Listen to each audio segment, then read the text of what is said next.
Assalamualaikum warahmatullahi wabarakatuh.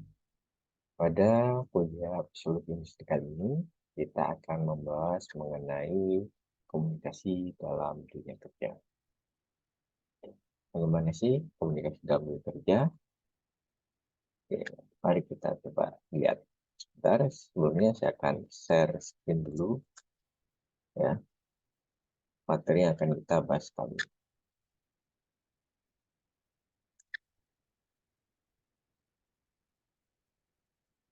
Oke,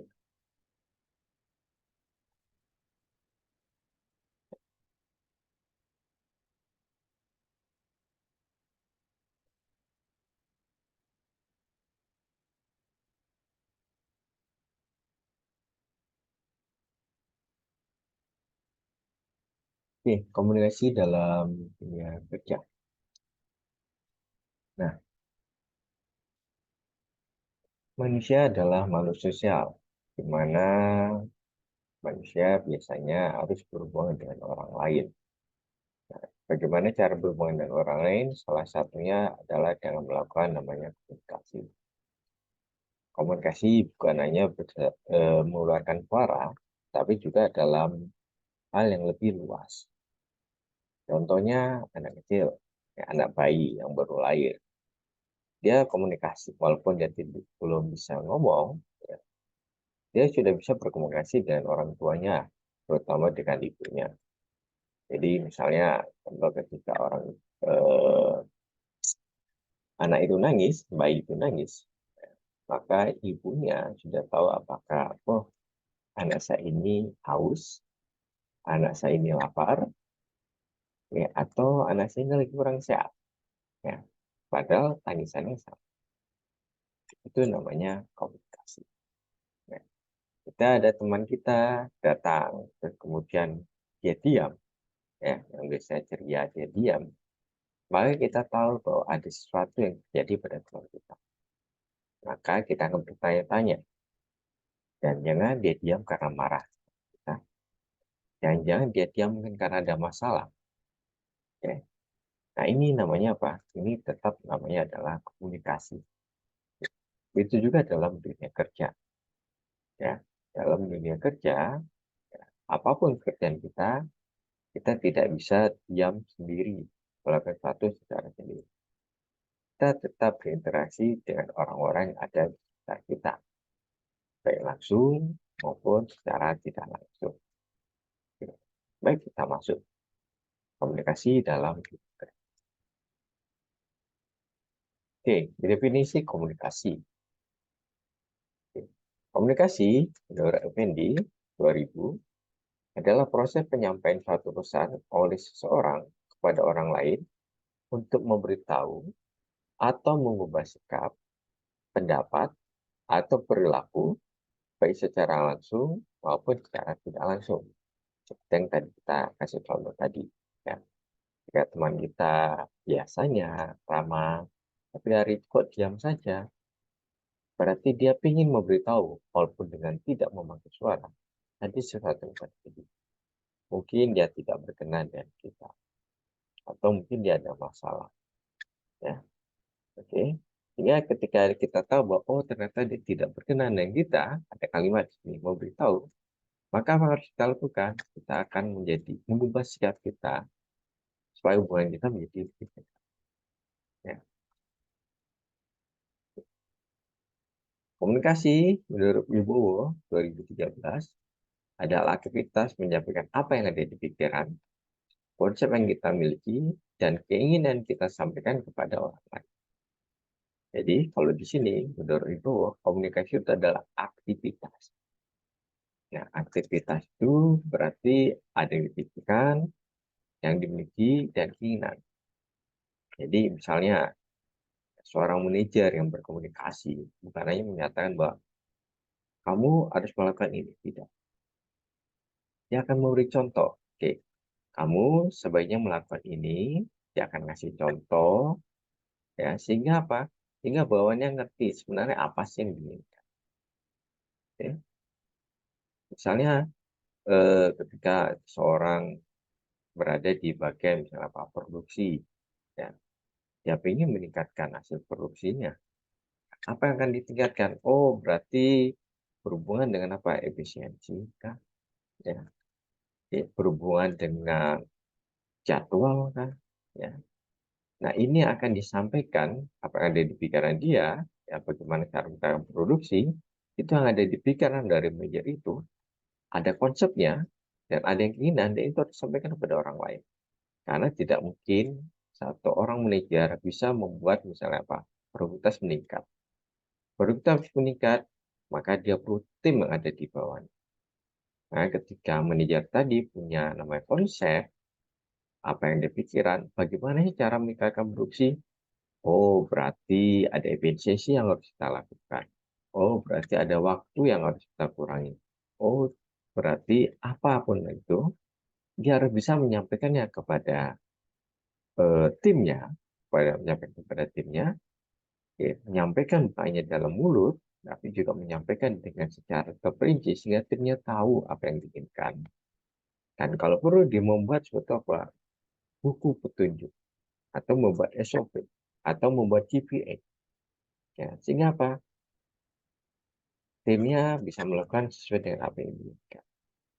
Ya, contoh misalnya lagi, ya, eh, ketika di suatu perusahaan, karena di depan suatu perusahaan misalnya apa, satpam, ya, atau customer service, ya.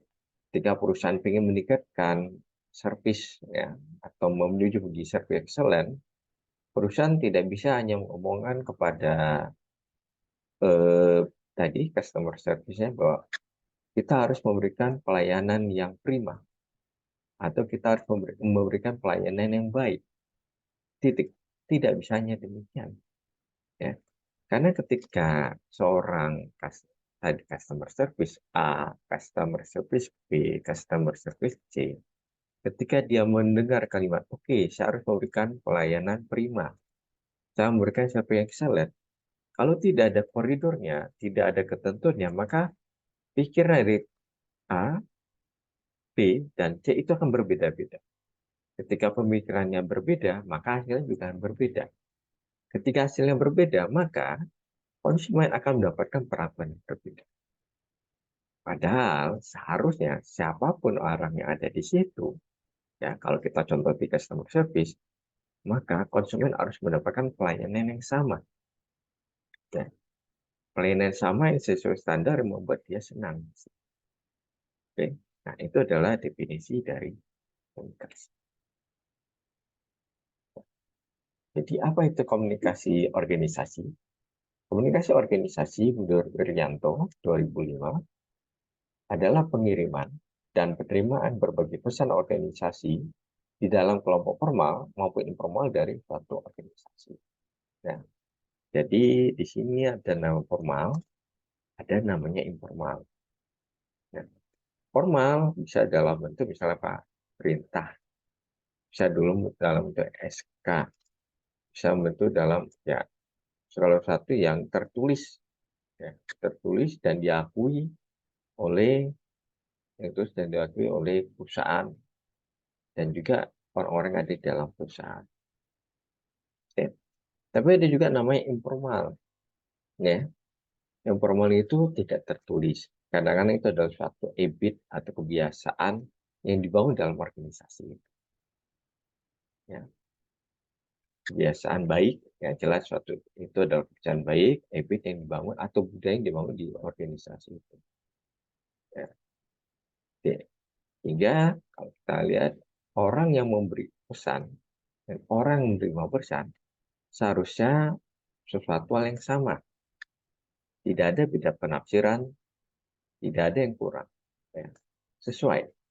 Kalau itu sesuai berarti apa? Pesannya sampai.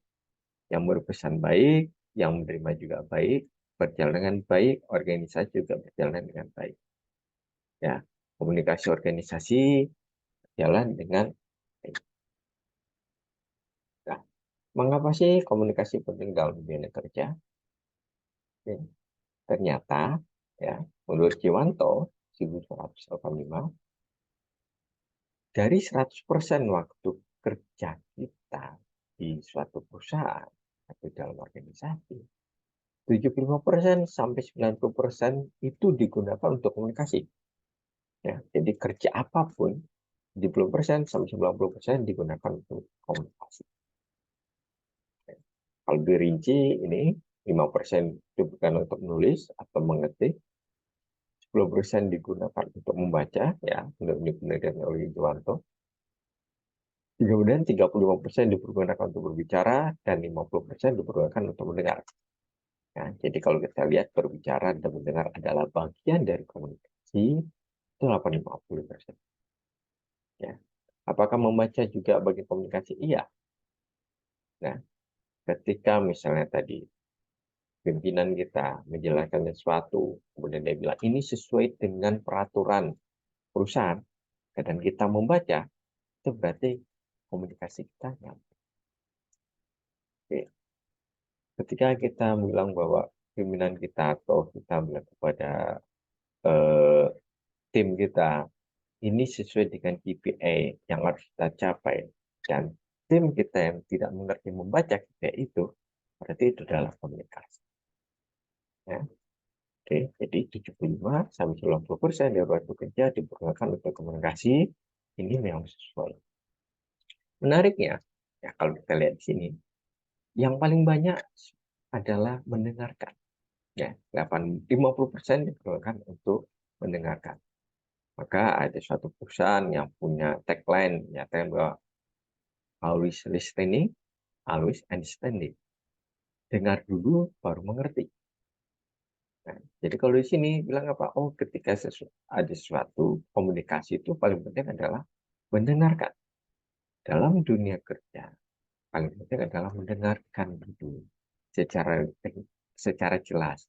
Pimpinan kita maunya apa? Rekan kerja kita maunya apa? Dan kita seperti apa? Itu pesannya itu didengarkan. Ya, mendengarkan bukan hanya mendengarkan. Mendengarkan di sini ya adalah mendengarkan secara aktif. Itu disebut dengan active listening. Mendengarkan, kemudian kita olah, ya, kita olah, kemudian baru kemudian kita, oh ternyata pesan yang ingin disampaikan seperti ini loh. Oh ternyata komunikasi yang ingin diberikan itu seperti ini loh. Ketika saya dapat komunikasi ini, maka yang harus saya lakukan adalah, ya, itulah mengapa komunikasi penting dalam perusahaan yang bagus, mesti komunikasinya berjalan dengan baik. Walaupun perusahaan itu adalah tersebar di mana saja, perusahaan internasional tersebar di mana saja, tidak masalah. Ya, jadi ketika misalnya dia berada di Amerika, dia datang ke cabangnya di Indonesia, dia tetap bisa komunikasi dengan berkomunikasi. Kenapa? Tadi ada formalnya ada, informalnya ada. Nah, kita lihat gambar sini. Ya, ini adalah gambaran bagaimana satu kerja. Ya. Baik secara formal, yang kita lihat di bawah ini, dalam satu ruangan, ya, diskusi, ada suatu hal yang dalam sikap yang formal. Ya. Ataupun yang berada di atasnya. Yang berada ngapain? Dalam perjalanan pulang, tetap diskusi. Diskusi-diskusi santai itu kadang-kadang malah membangun komunikasi yang akrab. Nah, komunikasi yang akrab, terjalin satu sama lain, ini apa? Tercipta namanya chemistry di sana. Jika tercipta suatu chemistry di sana, maka yang terjadi perusahaan akan menjadi kompak. Komunikasi bisa berjalan dengan baik. Kadang-kadang tidak perlu mengeluarkan suara, ya. Saling melihatnya udah tahu, oh apa yang harus saya lakukan. Ya, itu dia. Nah, apa sih yang membuat komunikasi dalam dunia kerja? Pertama adalah meningkatkan team building tadi. Ya, ketika pemberi pesan dan penerima pesan itu sama sefrekuensi, maka team building itu akan meningkat. Ya, kenapa meningkat? Karena ya tahu saya butuh A, dia akan beri A. Saya minta B, dia akan beri B. Maka kerjasama tim itu akan meningkat. Dan ketika kerjasama tim meningkat itu kenapa tadi? Karena ada tadi chemistry-nya itu. Dan mereka melakukan dengan senang. Apalagi produktivitas jelas meningkat. Ya. Jika tim building-nya sudah meningkat, bonusnya adalah produktivitas akan meningkat. Kenapa? Di sini jelas. Salah satu contohnya adalah waktunya akan semakin efisien. Ya. Dia sudah tahu apa yang kita mau. Melakukan sesuatu. Tidak harus dengan perintah segala macam. Karena komunikasi sudah berjalan dengan baik. Berapa? Ada efisiensi waktu di sana. Efisiensi waktu di sana berarti apa? Ada produktivitas di sini. Dia akan melakukan pekerjaan terus. Dia akan bekerja ya tanpa ada kalimat pertanyaan, ini seperti apa? Ini bagaimana? Tidak ada namanya miskomunikasi di sana. Sehingga ada delay di sana. Ya. Makanya dibilang prioritas akan meningkat. Apalagi menghargai perbedaan dan toleransi. Nah, ketika kita kerja di suatu perusahaan, jelas banyak orang ada di sana dengan berbagai latar belakang yang berbeda. Jenis kelamin, ya laki-laki, perempuan, ya suku, eh, berdasarkan apa budayanya, ya apakah dia orang, misalnya orang Jawa, orang Minang, orang Batak, itu berbeda. Ya, agamanya juga berbeda, ada Islam, ada Kristen. Apalagi ya kalau kita kerja di suatu perusahaan internasional, ya yang sangat berbeda, bisa ada itu mungkin orang Eropa, itu orang Spanyol, ya jelas berbeda. Perbedaan budaya, perbedaan latar belakang tadi akan menyebabkan terjadi apa?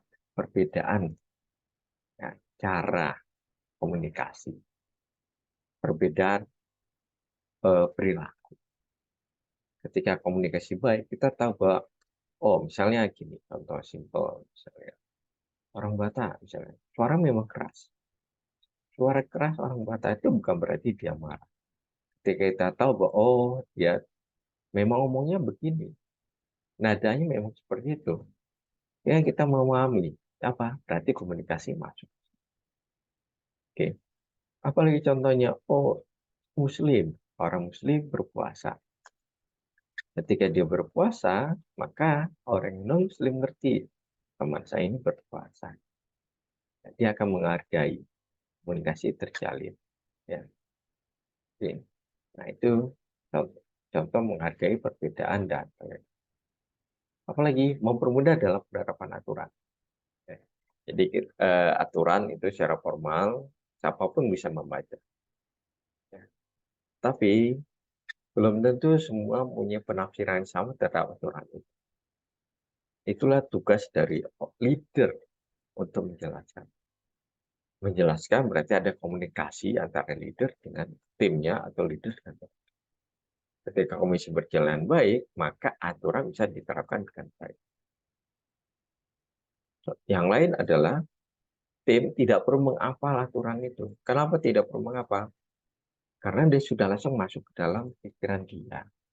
Oh, aturan ini yang dia ingat adalah penjelasan dari leadernya. Ya, penjelasan dari timnya. Apa sih yang harus dilakukan? Ya, walaupun mungkin ya kalau nomornya dia lupa, oh ini peraturan nomor sekian, ya tidak begitu ingat, tapi dia tahu yang diinginkan adalah oke, komunikasi adalah menyelesaikan suatu konflik. Ya, seperti tadi dalam suatu perusahaan dengan berbagai macam orang ada di sana, senggolan-senggolan, ya itu mulai ada. Konflik kemungkinan besar ada. Tidak mungkin satu perusahaan itu tidak ada namanya konflik. Ya, kita berteman dengan punya sahabat aja kadang-kadang ada konflik. Tapi sama ketika kita ada konflik dengan sahabat kita sudah mengerti dia, ya sudah mengerti. Jadi konflik itu tidak akan berjalan secara lama. Ya paling sehari marah, hari kedua sudah kangen, ketemu ngobrol selesai. Nah itu yang diinginkan dalam dunia kerja. Ketika konflik itu terjadi, masing-masing dari orang yang berkonflik itu punya keinginan untuk apa? Untuk menyelesaikan konflik dengan baik. Cara menyelesaikan konflik dengan baik seperti apa? Komunikasi. Oh, saya maunya begini, ya. Atau saya tidak mau seperti itu. Dia mengerti, maka dia tidak akan melakukan apa. Oh, maksud saya seperti ini loh. Dia mengerti, oh ternyata selama ini saya salah kira. Ya, dia diam itu ternyata bukan dia marah. Dia suara besar itu bukan karena dia marah atau apapun itu. Sehingga apa terjadi? Komunikasi berjalan baik, memberi pesan, penerima pesan sesuai, maka konflik akan selesai. Oke. Manfaat lain dari komunikasi, apa? Merealisasikan tujuan dan target perusahaan. Perusahaan jelas punya namanya visi, misi perusahaan. Oke. Visi, misi perusahaan biasanya tertulis, ada tulisan. Oke. Tapi yang paling penting adalah bagaimana mengkomunikasikan visi misi itu kepada orang-orang, setiap orang yang ada dalam perusahaan. Komunikasikan dalam bentuk apa? Masing-masing divisi-divisi yang ada. Oke. Kita menjadi nomor satu contoh. Pada perusahaan ingin menjadi nomor satu di Indonesia. Menjadi nomor satu Indonesia, terjemahan bagi seorang marketing itu bagaimana? Terjemahan bagi seorang produksi itu bagaimana? Terjemahan bagi seorang ARD itu bagaimana? Masing-masing ngerti. Nah, pimpinan ARD tadi, pimpinan dari marketing tadi, pimpinan dari produksi tadi, itu kemudian apa? Mengkomunikasikan ini tujuan dan target perusahaan ke dalam, ya, ke dalam apa? Tim yang ada di sini. Ya, ketika timnya mengerti, oh, yang saya ingin adalah ini. Oh, perusahaan maunya seperti ini. Ya sudah, maka tujuan dan target perusahaan dapat tercapai dengan kemudian apa? Meningkatkan motivasi. Ya. Kita paling senang ketika orang mengerti tentang kita. Ketika seorang leader mampu mengerti timnya, maka dia tahu bagaimana cara meningkatkan motivasi dari kita. Ya. Setiap orang punya motivasi beda-beda. Ada motivasinya karena apa? Keuangan, motivasinya keluarga, motivasinya prestasi, dan lain-lain. Jika leader tahu, oh, tim saya paling bagus, saya kasih motivasi seperti apa, maka dia akan bisa meningkatkan motivasi. Tahunya dari mana? Dari tadi, komunikasi. Ya, dari komunikasi kita ngerti ya, apa sih yang diinginkan oleh tim kita. Apa sih yang diinginkan oleh rekan kerja. Apa sih yang diinginkan oleh pimpinan. Ya. Nah, dan komunikasi akan meningkatkan hubungan baik dengan klien. Kalian itu adalah sesuatu hal yang penting bagi ya. Karena ada yang bilang bahwa customer adalah raja. Nah, customer kita jelas akan punya banyak customer dengan berbagai macam tipe. Jika kita bisa berkomunikasi baik dengan klien kita, maka terjadi kita ngerti klien kita ini maunya seperti apa ya. Jika kita ngerti maunya seperti apa, kita memberikan apa yang kalian mau. Ya. Apa yang customer mau. Jika apa yang terjadi, hubungan kita akan baik dengan customer. Ya. Customer yang ingin tujuan beli produk kita adalah untuk kemudahan, maka kita akan berikan kemudahan. Ya. Itu adalah contoh dari meningkatkan hubungan baik dengan. Kemudian apalagi mengembangkan inovasi. Oke. Inovasi atau mati. Nah, kadang-kadang seorang inovasi itu, ya, inovasi bisa datang dari mana saja. Nah, ketika inovasi itu berdatang, jangan sampai inovasi yang ada itu hilang. Kenapa hilang? Karena tidak tersampaikan dengan baik dalam tim, dalam organisasi.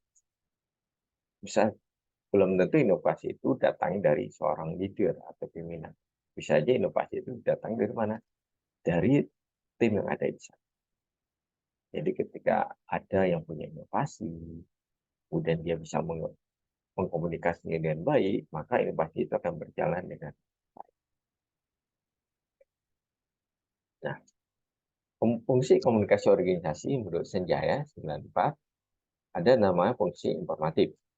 Ya, organisasi diartikan sebagai suatu proses pemrosesan informasi di mana setiap anggota organisasi diharapkan mampu memberi dan menerima informasi dengan baik guna kelancaran dan menjalankan apa yang menjadi tugas. Oke, ini tadi sudah kita bahas. Jadi itu disebut dengan fungsi informatif. Ya, jadi ada suatu sistem proses informasi di mana anggota organisasi dia tahu bisa menerima informasi dengan baik. Jika menerima informasi dengan baik, dia bisa menjalankan tugas. Itu namanya fungsi informatif. Adanya kemudian ada fungsi regulatif. Fungsi regulatif itu berkaitan dengan peraturan-peraturan dan pedoman yang berlaku dalam suatu organisasi. Ya, itu adalah fungsi dari fungsi regulatif. Kemudian ada namanya fungsi persuasif. Komunikasi itu dianggap sebagai cara lain dari perintah.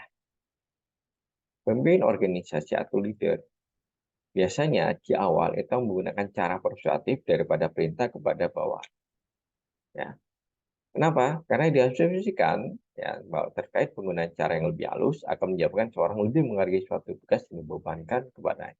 Contohnya begini, jika seorang leader memberikan perintah, maka di situ ada gap. Oh, saya diperintahkan oleh leader saya atau pemimpin saya.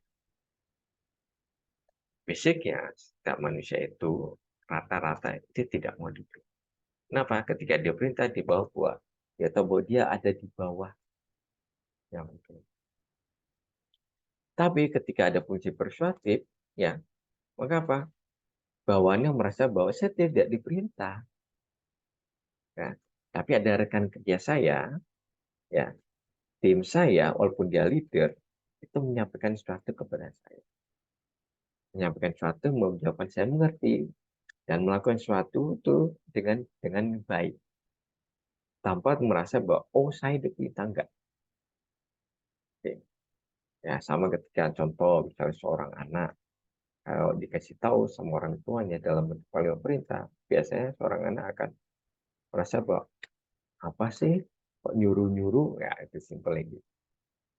Tapi ketika ada kalimat lain secara persuasif, dia akan merasa bahwa oh orang tuaku ingin aku seperti ini, ya ya sayang sama saya akan melakukan. Bahkan kadang tidak perlu perintah dia sudah. Oke, perspektif komunikasi organisasi Pilpres dan Polis pada 2005 ada namanya perspektif objektif. Dalam perspektif objektif, fokusnya adalah penanganan pesan, yaitu menerima, menafsirkan, dan bertindak berdasarkan informasi dalam suatu peristiwa komunikasi organisasi. Objektif berarti sesuai. Ya. Menerima informasi tersebut, menafsirkan informasi tersebut, dan bertindak berdasarkan informasi tersebut. Itu objektif. Biasanya di sini pesannya jelas dan gamblang. Sehingga bisa dibaca dan dimengerti oleh setiap orang yang ada. Kemudian ada perspektif subjektif. Nah, fokusnya adalah bagaimana individu anggota organisasi bertransaksi, kemudian beri makna terhadap peristiwa komunikasi yang terjadi. Nama subjektif itu tergantung dari masing-masing individu anggota organisasi. Subjektif. Jadi, dia memberi makna terhadap komunikasi. Ya, contoh misalnya leader bilang, oke, tahun depan ya, kita akan naik penjualan kita sebesar 10%. Maka kalian harus kerja lebih keras, lebih giat. Untuk persepsi subjektif di sini, maka setiap orang yang ada di situ mungkin akan berbeda. Ya. Yang A bilang bahwa, oh, besok harus naik nih 10%. Kita harus lebih kerja keras nih. Oke. Yang lain yang bilang bahwa, oke, saya ada naik 10% nih. Saya harus kerja keras untuk mendapatkan apa? Mendapatkan value dari saya. Nah, jadi perintah atau informasi yang diberikan oleh leader masing-masing akan menangkapnya berbeda. Ya, itu yang dibilang Pak, memberi makna terhadap peristiwa komunikasi yang terjadi. Pendekatan komunikasi organisasi itu ada pendekatan makro, pendekatan mikro, pendekatan individu. Kita masuk pertama pendekatan makro. Nah, organisasi menurut pendekatan makro adalah dipandang sebagai suatu struktur global yang berinteraksi dengan. Dalam interaksi, ya, organisasi melakukan aktivitas seperti apa? Memproses informasi dan lingkungan, mengadakan identifikasi, melakukan integrasi dengan organisasi lain, dan menentukan tujuan organisasi. Nah, itu menurut pendekatan makro. Organisasi dipandang sebagai suatu struktur global yang berinteraksi.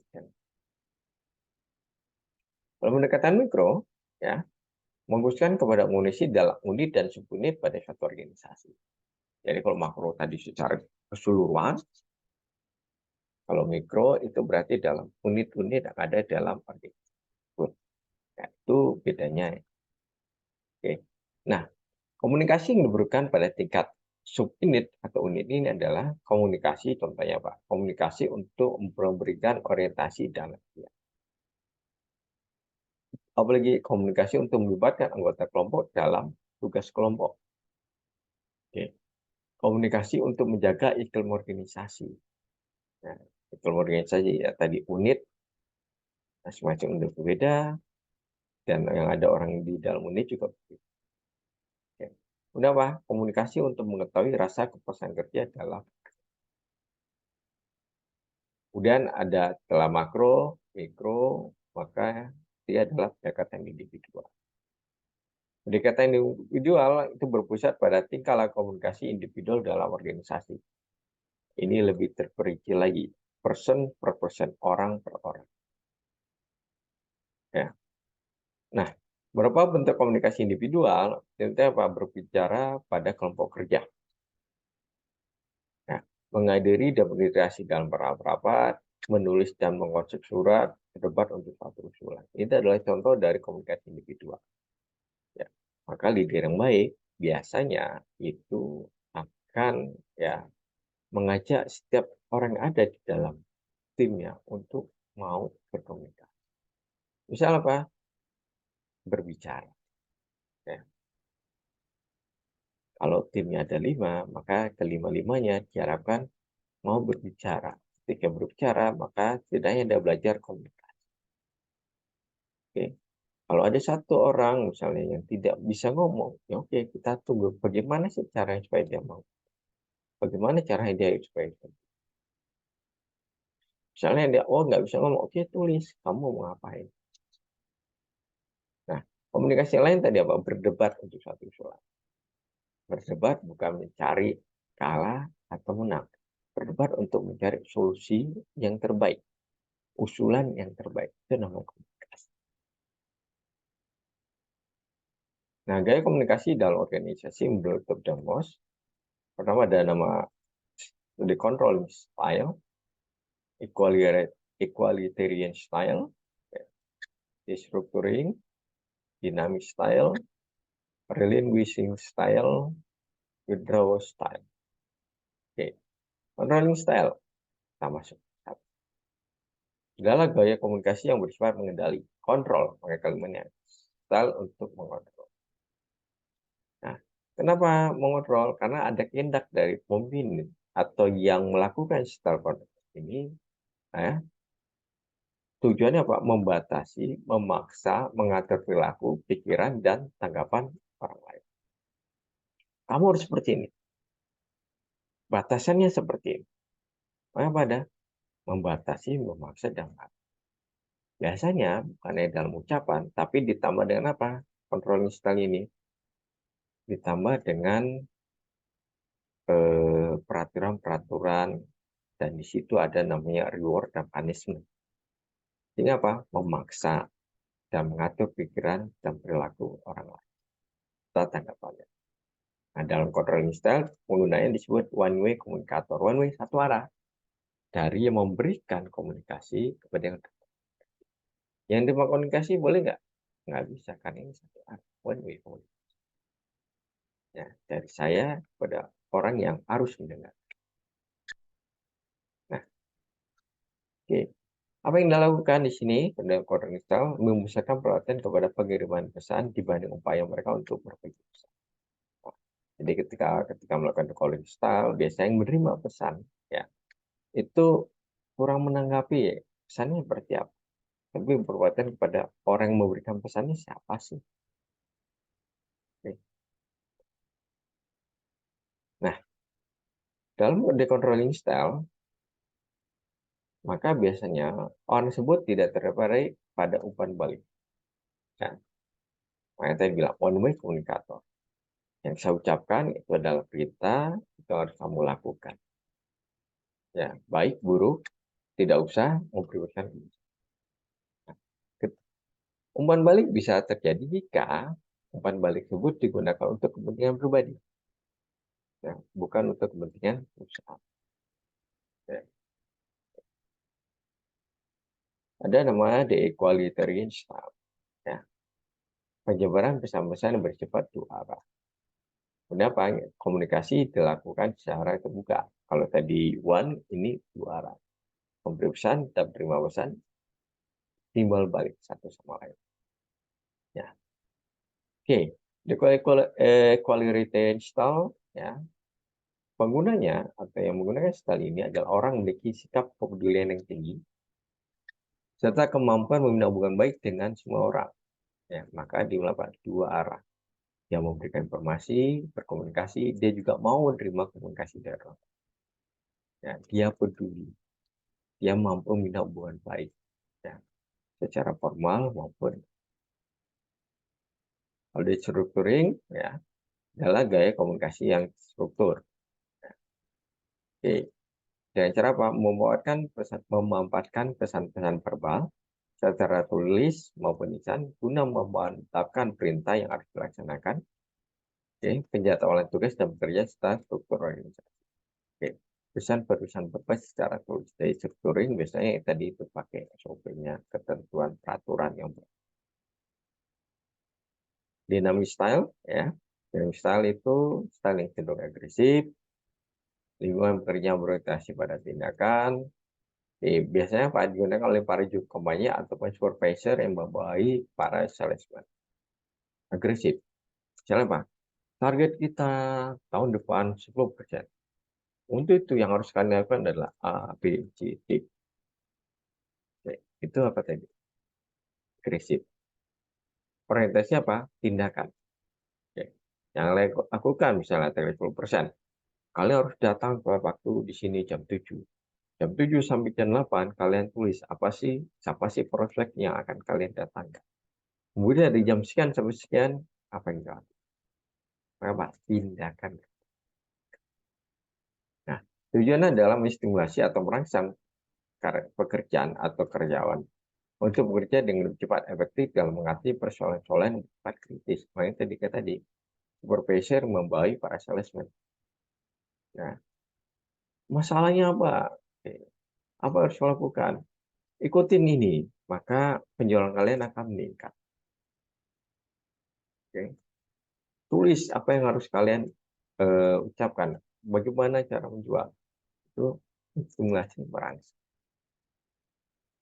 Relinquishing style. Oke. Mencerminkan kesediaan untuk menerima saran, pendapat, ataupun gagasan orang lain, meskipun pengirim pesan mempunyai hak untuk memerintah dan mengontrol orang lain. Ya. Nah, efektif ketika sender bekerja sama dengan orang-orang yang berpengalaman luas, berpengalaman, teliti, serta bersedia untuk bertanggung jawab atas semua tugas atau pekerjaan yang dibawahkan. Oke. Jadi di sini dua, ada komunikasinya dua, ya, bukan satu tapi dua arah. Ya, kita siap menerima pesan, kita siap menerima pendapat, kita juga punya hak untuk memberikan perintah atau orang lain. Oke. Orang yang bisa melakukan ini orang-orang yang punya pengetahuan luas, dia punya pengalaman, dia teliti. Kemudian apa? Ya, dia sedia untuk bertanggung jawab. Withdrawal style, ya, adalah penggunaan gaya dari withdrawal style ini bisa menjawabkan namanya komunikasi. Ya, tidak ada keinginan dari orang-orang memakai ini untuk berkomunikasi dengan orang lain. Nah, kalau komunikasi ini tidak lagi dipakai dalam konteks komunikasi organisasi. Maksudnya apa ini travel style? Orangnya, stylenya di sini adalah orang itu pada intinya sebenarnya tidak mau untuk berkomunikasi. Ya, oke. Dia tidak mau untuk berkomunikasi, dia berasa dalam lingkungan dia sendiri, ya sehingga apa terjadi komunikasi akan lama-kelamaan akan turun. Karena dibilang kalau komunikasi ini tidak layak dipakai dalam konteks komunikasi organisasi. Ketika ini dipakai, gimana komunikasi organisasi yang ada di Presnya itu akan lama-lama akan turun, melemahkan tindakan. Oke, demikian kuliah Teknologi Industri berhubungan dengan komunikasi dalam dunia kerja. Terima kasih. Oke, saya akhiri. Assalamualaikum warahmatullahi wabarakatuh.